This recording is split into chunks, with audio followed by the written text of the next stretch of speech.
Hello, I'm David Hepworth. Thanks for clicking this word in your ear. The latest of hundreds of chats Mark Allen and I have had over recent years, some between ourselves and others with musicians, authors, comedians, and other people we like.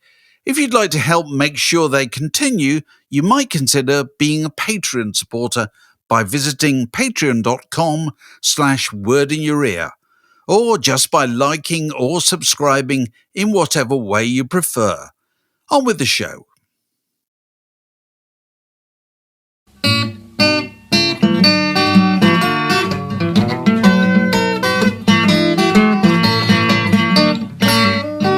You're listening to a podcast from The Word. So, Dave, I have a stack waddy for you.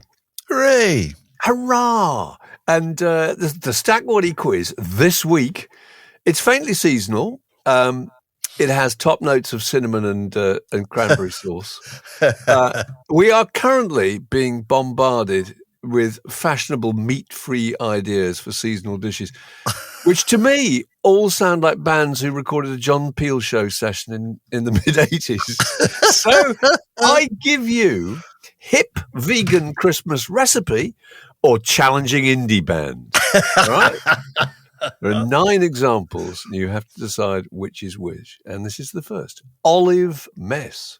Indie band or vegan recipe? Olive mess. She could be a solo female comedian, couldn't she? Really, Olive Mess.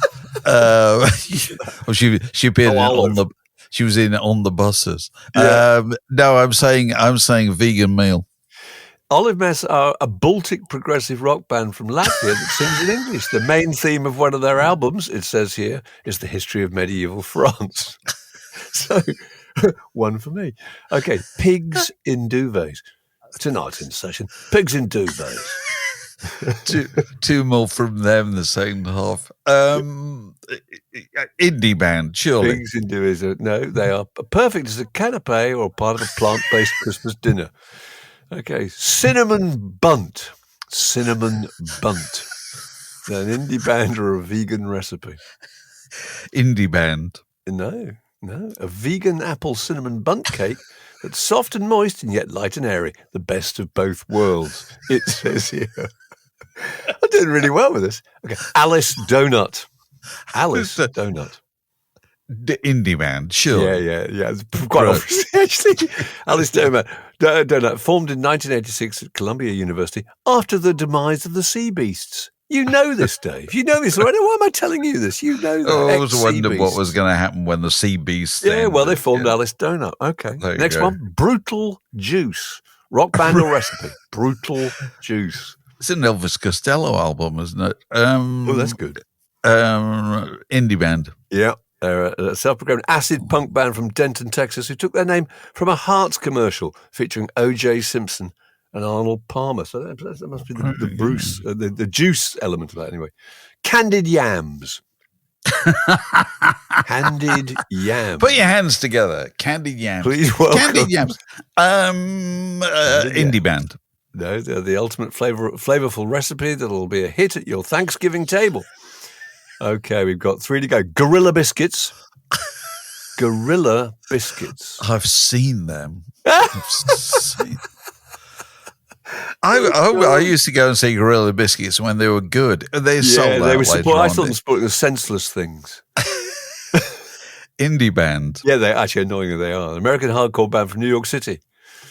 Popular drug in the area at the time was Quaaludes, known as apeshit or Gorilla Biscuits. Oh, God, I didn't need to know that. Okay, 2 to go. Okay, Duca Parsnips. And back by popular request, of course. We've had on umpteen times before. We've got them again. Duca Parsnips. Indie band. I'll put you out in a minute. No, toss the parsnips with maple syrup and Duca seasoning for a flavourful dish that's perfect to accompany a Christmas roast. Oh, that's very good. Okay, 1 to go. The last one is just crumb. Crumb. Is that a recipe or is that a band? Crumb. Has that got B on the end of it? Yeah, or just okay. Indie band. Yep. Brooklyn-based and psychedelic rock band who met at Tufts University. Again, that's very Peel, isn't it? Crumb. So those single words of moose. Yeah, it's got that float, ride. that pathetic monosyllable at the end of the sentence that works. Two more from crop. Two more from float. Yeah, I got the idea. I don't know why I'd come across this. There was a mention of a group called Blood Sausage, and that's what made me think of it. This isn't very vegan, obviously. Who are, I think, actually still going. It's from Brighton, containing members of Huggy Bear. But again, that's just a classic Peel name, isn't it? Blood Sausage. Absolutely. So there we are. I think I'd like to say that I won. I'm declaring you won. Let's see how you do on this. This is not a Stack Waddy game, but it's it's an interesting list. I have before me a list got from the internet, because the internet knows, of the top 7 saxophone solos. What are the best known, most celebrated saxophone solos? That's good.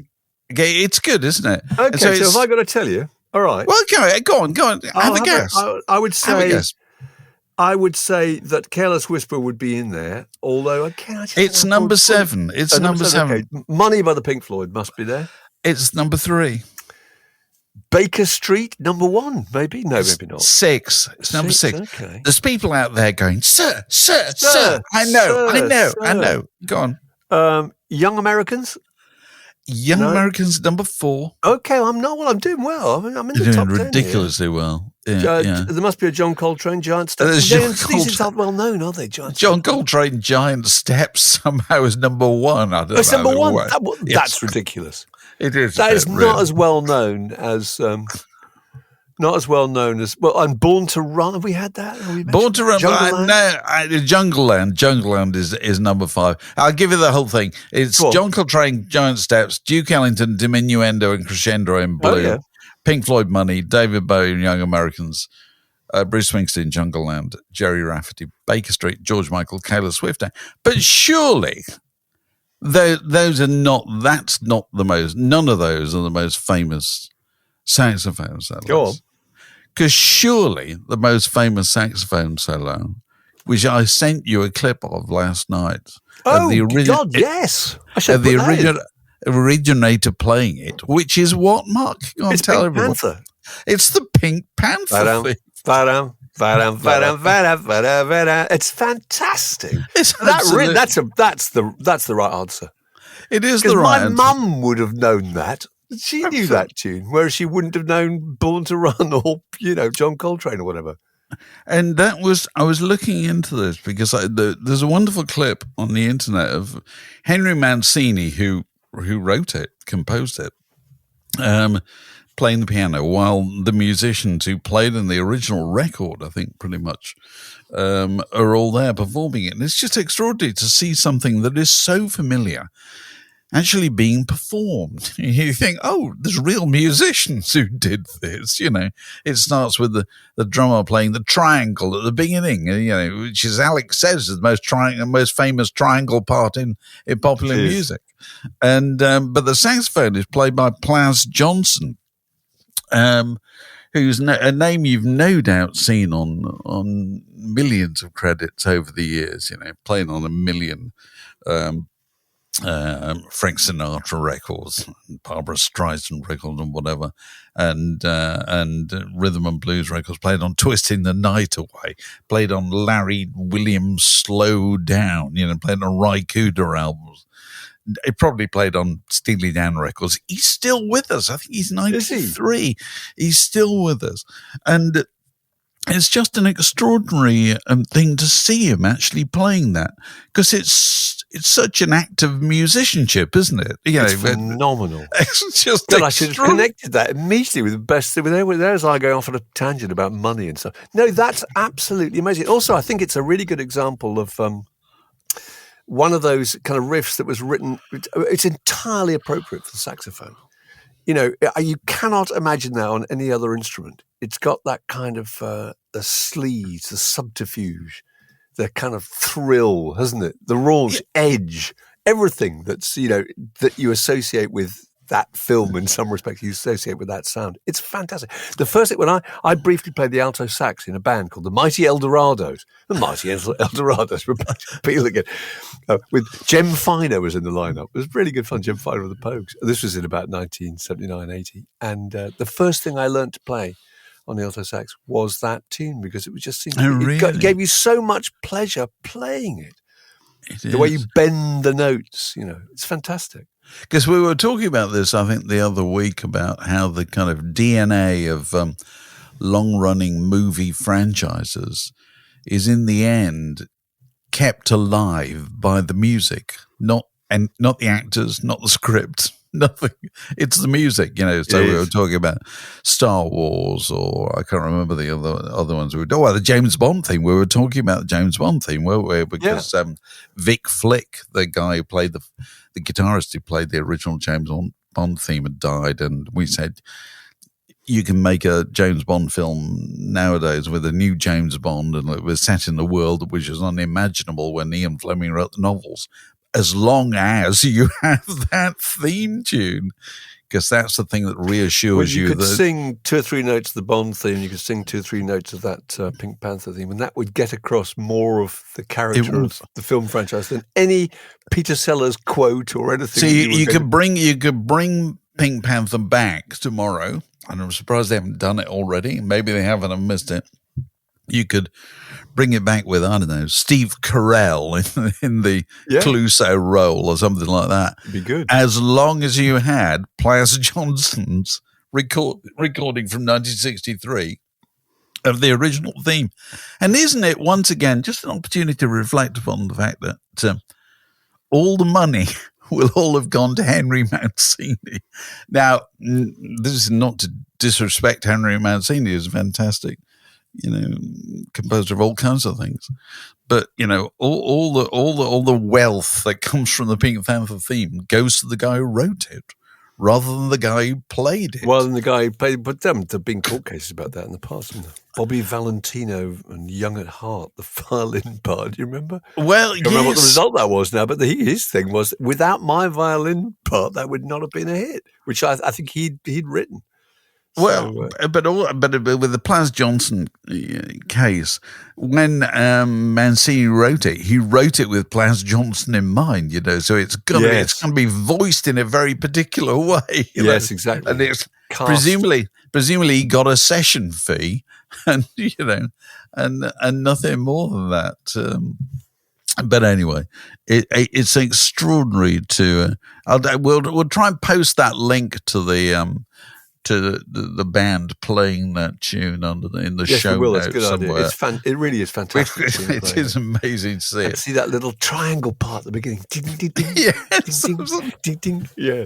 Talking of venerable musicians, did you see the story about the guy who'd written YMCA for the Village People, or he'd written read the lyrics? Victor Willis. Yeah.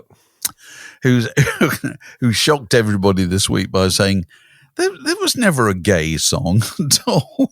That was entirely in the way it was taken, that I just wrote it as a kind of, as a way of promoting the virtues of the... Why was he... I don't understand why he's complaining, actually. I don't think he's complaining at all. No, I thought he was. No, I don't. He was complaining... Wife would start suing news organisations that falsely referred to the song as a gay anthem because it was defamatory and damaging to the record. I think he is quite wound up, but I thought it was just ridiculous, actually. Because you think of all those songs that have been adopted as gay anthems, Over the Rainbow, Madonna's Vogue, I Will Survive, I'm Coming Out, Diana Ross, True Colours, Cyndi Lauper. Actually, True Colours, I think possibly, I think that was about her sister, actually. But I mean, the majority of those were not. Obviously, they've just been taken on, been appropriate, haven't they? Which is fantastic. Why would anyone complain? Except I do remember, when I first heard YMCA, I thought, that's an odd record, you're singing about the YMCA. And somebody very quickly said to me, oh no, it's a gay hangout. And I thought, oh, okay. So that idea must have followed very fast on the heels of the release of the original record. It must have happened almost simultaneously. That myth. That's true. That was my interpretation of it, actually. Yeah. Well, I didn't interpret it that way. Somebody told me. That was my association, certainly. Yeah. And anyway, it's come back into focus because it's one of the tracks that curiously enough, is used by Donald Trump in his pre-rally warm-ups or whatever. But that record has sold 12 million copies. You think, why in 17 countries? I mean, why it was number one in 17 countries. You think, why is anybody complaining? I just don't know. Well, anyway, he says that the financial benefits of Donald Trump, not performing, having that record played at rallies have been great. He says, YMCA is estimated to gross several $1 million since the presidential-elect's continued use of the song. Therefore, I'm very glad that he's done it. I mean, several $1 million? That's absolutely extraordinary, isn't it? And that's PRS, isn't it? That's performance rights. It's not being broadcast, is it? That's playing it in whatever, at events. Venues, absolutely events. So it's extraordinary. Victor, don't complain. Don't complain. Cash the checks. The Word Podcast. Prime cuts of popular culture served fresh each week. Other venerable musicians, Sting.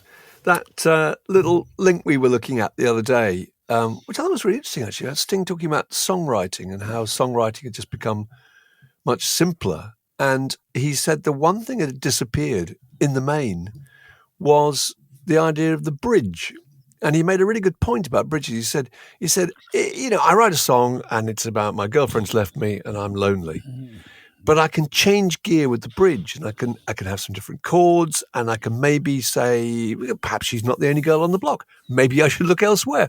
And you kind of change the perspective, the viewpoint of the song. And he made a point again that not having bridges meant that songs at the moment, it's a very broad brushstroke. We're not quite as philosophical, or they're not quite as outward looking. They're mostly very internal, and they're not looking. There was his complaint about the fact there isn't much addressing a lot of things that are going on in the world, which is a really complicated issue in itself.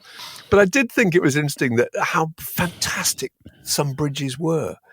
And I was just listening to a few songs the other day. We Can Work It Out. It's an amazing version. Oh, it's extraordinary. Because it's got the negative lyric that McCartney sings with the cheery melody, the try to see it my way, the chance we may fall apart. Then there's the positive lyric with the slightly bleak melody that John Lennon interposes with life is very short and there's no time, which I think is wonderful. And Sting's point about the change of perspective is a really good example, I think, with I Threw It All Away by Dylan, And so the first verse is all about details. Once I had mountains in the palm of my hand and the rivers that ran through every day. And then suddenly you get the bridge, which is love is all there is. It makes the world go round. Yes. Love and only love, it can't be denied. It's a whole philosophical thing about the concept of love. Then it goes back to the details again. It's really good. Another great bridges, I'm Not in Love. Do you remember that one? Ooh, you wait a long time for me. Completely different song.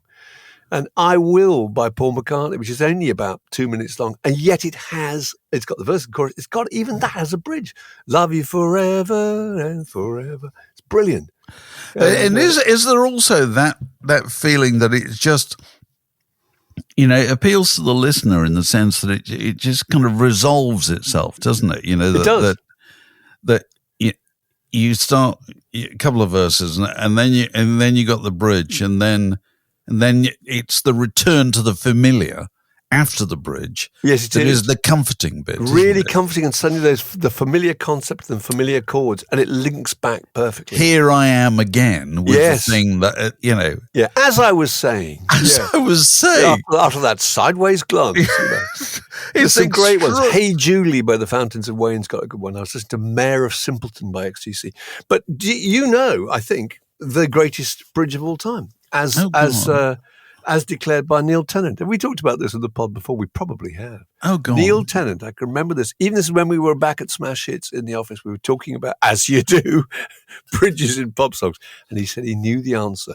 And he said the best bridge ever was Feed the Birds from Mary Poppins. And it is absolutely it's a brilliant example, because it's the first bit is the very prosaic thing about feeding the birds and tuppence a bag. Yeah. And it's a very straight, contained little lyric and melody sequence. And then it goes to the rooftops of London, doesn't it? Yeah, well, this one is all around the cathedral, the saints and apostles. Remember, they look down as she sails from her west. And actually, it's kind of going to the bird's eye view. It's the pigeon's eye view, swirling around the cathedral. It's fantastic.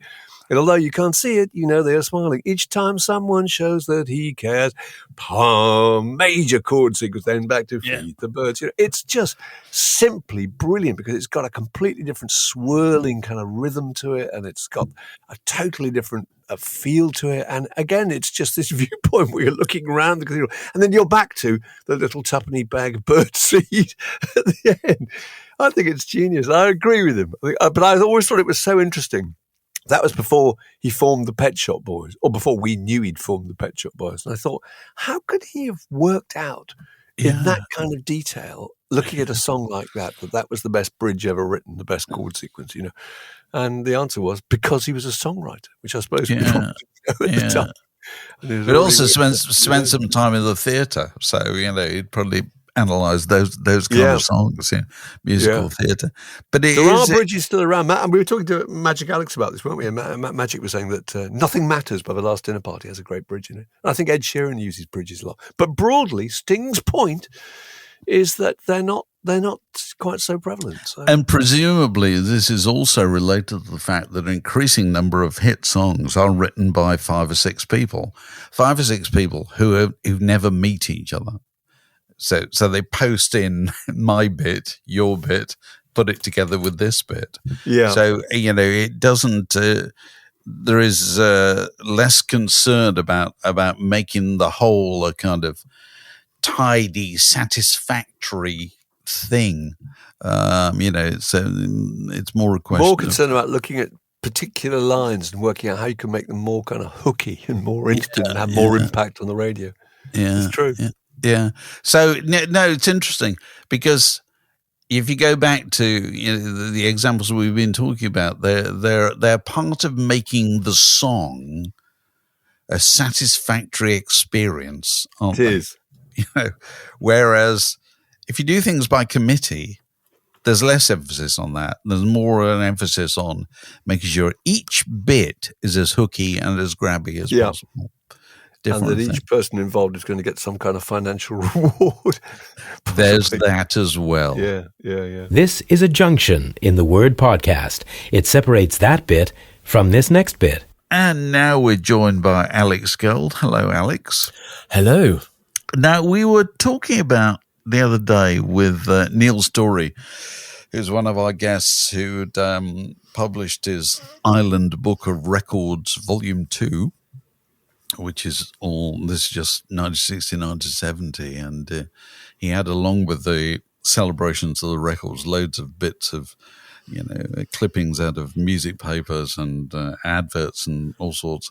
And we're reminded of the days when if the likes of Spooky Tooth or Jethro Tull wanted a new bass player, they would just place a little ad in the Melody Maker or whatever, saying, name band with gigs lined up, seeks bass player or whatever, no time wasters, I don't know, all that kind of stuff. And that set me to wondering whether anybody still does that any longer. And I thought the person in the position to know the answer to that would be Alex Gold. Alex, what do musicians do if they seek other musicians nowadays? They no longer advertise in print, I'm guessing. That's correct. Yeah, well, as you know, I mainly work in the field of other people's music now rather than original, so I'm not entirely sure what goes on in that field, but I do know that if you're in a covers band, a function band, or a tribute band, you will log into Facebook and you will, there are various groups on Facebook that are made for DEPs. DEP is short for deputy, and you'll post an ad saying, Killers tribute in looking for bass player, Wiltshire, Saturday, £200. People will reply and post their little reels, and thus negating the need to go and audition, I guess. And people will just pluck other people out the air online, and that'll be it. If somebody posts a reel of them playing the bass in the bedroom or whatever, is that enough to tell whether this person's going to be right, or are you not that bothered? Well, I suppose you're still missing the opportunity to spend a bit of time in the room with them to judge whether they're a psychopath or not. And Yes, there is that. I mean, I can tell you this has fallen foul of the Beatle music people gatherers a few times, who also pluck people out of the internet either for long-term contracts. But generally speaking, Facebook's a really good medium for doing stuff like this because you can see their musicality, first of all. It's an instant way to figure out whether they can actually play or not. And also, the musical community in the UK, it's actually quite small. So chances are they'll probably know someone that you know. And so if you really wanted to, you could go check and you know, gauge Rich's viewpoint on whether they're a psychopath or not, you know. So it's, you know, there is a degree of security there that maybe you wouldn't have, you know, in the world of print small ads where you're meeting genuine strangers with no connection whatsoever for the first, maybe last time. Because that's an interesting point, isn't it? Because surely you can see whether someone's broadly capable of playing what you want them to play, but one of the most important things is whether they're going to fit in as a human being. You know, there was that very famous advert for Roxy Music when they're trying to get a guitar player, and they said a perfect guitarist wanted for avant rock group: original, creative, adaptable, melodic, fast, slow, elegant, witty, scary, stable, tricky. Quality musicians only. I mean, a lot of that's about personality as well as playing, isn't it? It is, but I think the band paradigm has changed these days as well, somewhat, in the sense that people don't advertise for people long term these days, generally, because everybody's flitting between bands constantly. They're all looking for one night stands. Oh, this is quite interesting. You're not going to be in a van for 7 hours with this person on the M1. So they're not looking for a loving relationship, are they, Alex? It's just, wow, that's interesting. So it's just, we want you for this gig on Saturday, and if you work out, we might get you for the one in 2 weeks' time. Otherwise, we'll just toss you aside like a used sock. I dipped with a ska band a few weeks ago, somewhere in Leicester. Anyway, they had a brass section, and I didn't get a chance even to say hello to the brass section. They were just there on stage. Then they went, and no idea what they were called. No pleasantries exchanged whatsoever. And that's happened more times than you think. I've turned up to weddings and, you know, played a 3 hour set on, or 3 hour, you know, cumulative set on the most important day of some stranger's life, not knowing who anybody in the band was until after the gig, and we'd all shaken hands and said, "Hi, I'm Alex. I'm Dave." Really? So you thought this only happened in the Eagles or something, where people didn't speak before going on stage or after because they hated each other. So this is just standard behaviour. Just standard behaviour. You know, you go, all right, you help them set up, you get going, and then if you got time afterwards, you'll find out what the other guys' names are, and that's how it works. But so I think, you know, specific personality traits are less important than they were. However, it's probably more important than ever that, you know, that people aren't absolute loose cannons. Yeah. Now, do you know what the three most important points about any kind of work situation, which I discovered this week? I was talking to Mark about this yesterday. Discovered this week, thanks to Tom Hanks. You should always take note when Tom Hanks is talking about anything, because he's always interesting and he always has common sense things to say.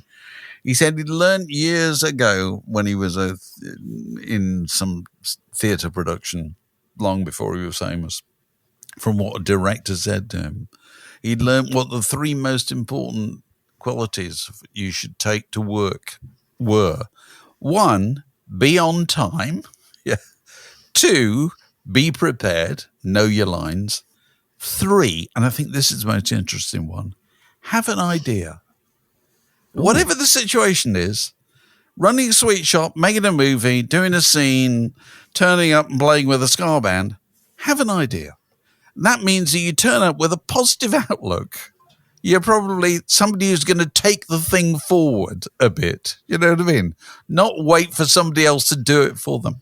He put that really well, didn't he? He said you've got to come in with some brand of forward momentum. Absolutely. It's a really good idea. It means that when you open the door, you walk in, and already you've hit the ground running, and you're moving the project on. You're a positive person. Yeah.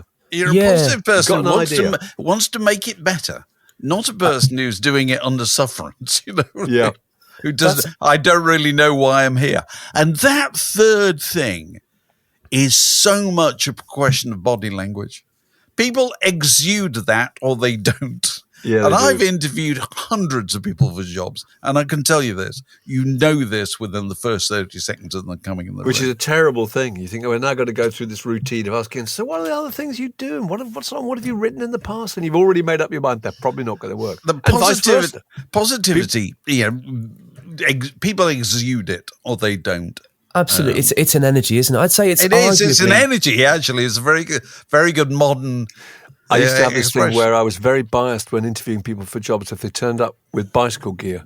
Because if they'd cycled there, I would think the kind of people who cycle anywhere in London or whatever are very, very motivated, full-on, energetic, fired up, lit up people. You know? I see. And this, I think this kind of leaked out, and I'm not sure if there wasn't a couple of people who did turn up to interviews that I'd done for jobs who just happened to bring in high visibility jackets and a helmet. And a pump. Although they'd actually been dropped off by a cab.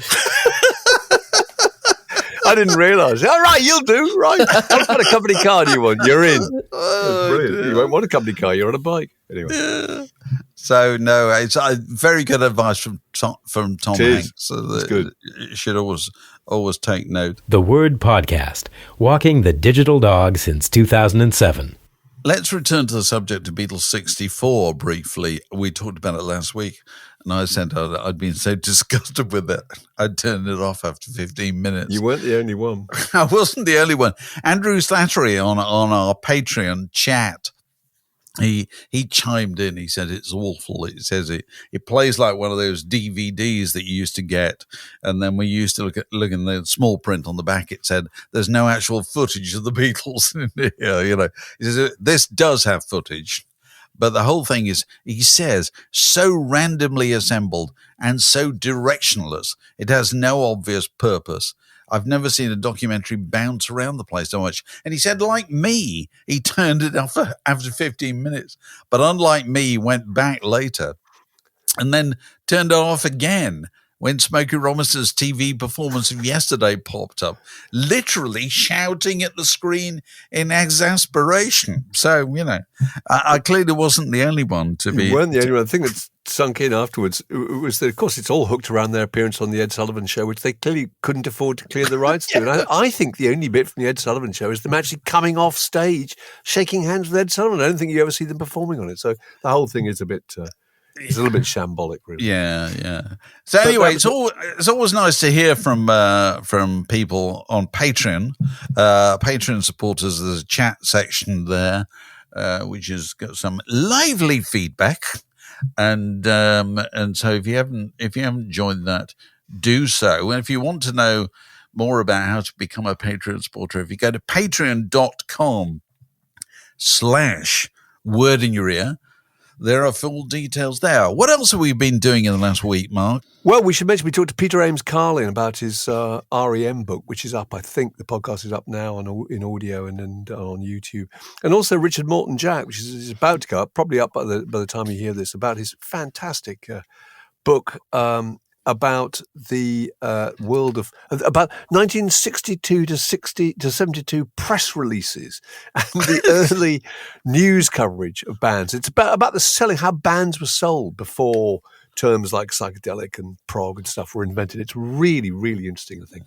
And also we should mention that if you're a Patreon supporter, that on your birthday you can be on the pod if you chuck a conversational log on the fire. And this week, it was the turn of Peter Pettit, who talked to us about people who are born to sing together, and lots of examples. The Finn Brothers, First Aid Kit, Beach Boys, Everleys, Fleet Foxes, etc. The Word Podcast. Fix yourself a drink and it's like being in the pub. Well, we've just been joined by our birthday guest, laughing at the plight of the two of us in our gilets here, freezing in London, while he's in Los Angeles. Peter Pettit, lovely to see you. Happy birthday. When was it? Thank you. It was on the 10th of November. And not only is the weather warmer here, but of course I had the warm glow of knowing that I support the podcast. Yeah, well, there you go. Makes you even warmer, doesn't it? It's the double thermal treatment. That is absolutely. We shall market it in that it's one up fashion. on Ready Break. There should be an ad of people who've supported the podcast. You can see them walking down the street with wavy cartoon lines around them, keeping in the warmth. That's right, and actually it's a triple warm as well, because recently my wife and I attended a book launch in Los Angeles at a wonderful old bookshop called Book Soup. Oh, I know it well. Yes. Yeah, where Joe Boyd was brilliant. Following your fantastic interview with him, which I enjoyed very much. It was good. We sat next to a professor from Santa Barbara University who we recommended the podcast to. So the glow was even warmer. Absolutely. That's fantastic. So look, you've got a question you want to put to the panel. Right. Following from that, I remember reading Joe's original book, White Bicycles, and there was a section on the Watersons, which was very, very informative. And he was talking about the fact that family members harmonizing and collaborating created a particular type of harmony and a particular type of sound that was very, very almost unique. And I think that's probably right, isn't it? I mean, if you get family members singing together, it can be a very special sound. But what I was interested in is non-family members in groups or in duos or whatever who harmonize together, who were kind of born or meant to sing together. I remember reading a Mojo special on the Beatles where it said about John and Paul, my God, were those guys meant to sing together. And I think that's probably right. I mean, it just seems very natural and that they actually sing together.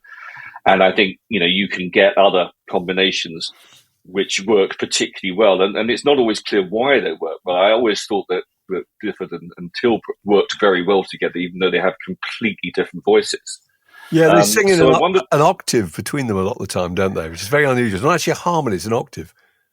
Right, and that's kind of where I was interested to get your ideas, is the combinations that work particularly well where it's non-family members. Is any ideas you might have on that? Well, I would pitch it if I can't have First Aid Kit because they're sisters. I'd probably go for Fleet Foxes. Do you know Fleet Foxes?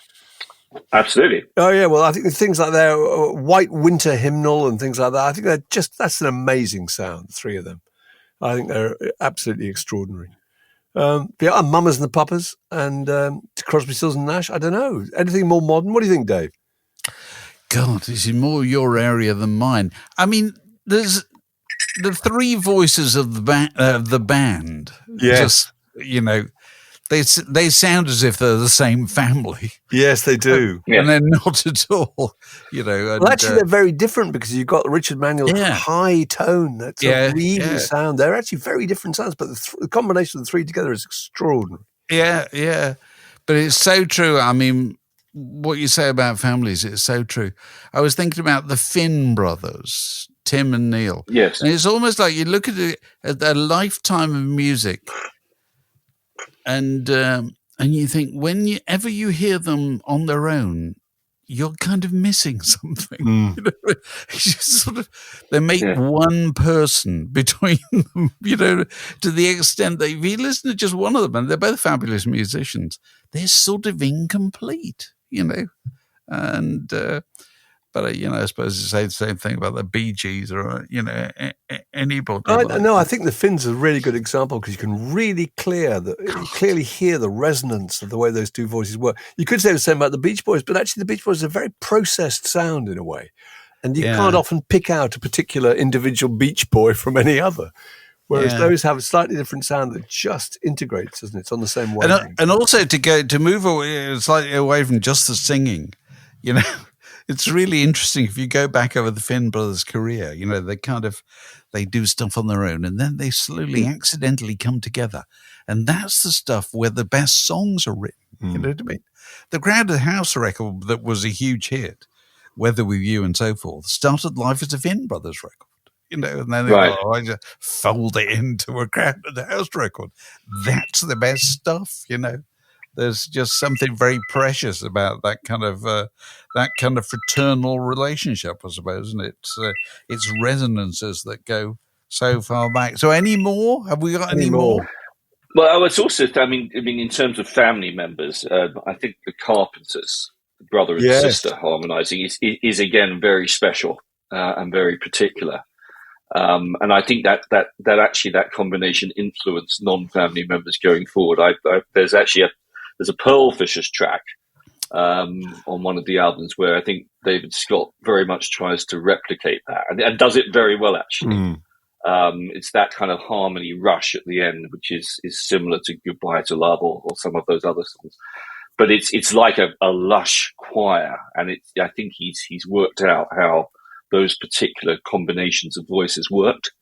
Obviously, things like the Everly Brothers, from a family point of view, were special, I think. But then, I mean, I had a couple of other ideas on the non-family side. I think that the Extreme song, More Than Words, they harmonise fantastically together. I don't think they're related, as far as I can remember.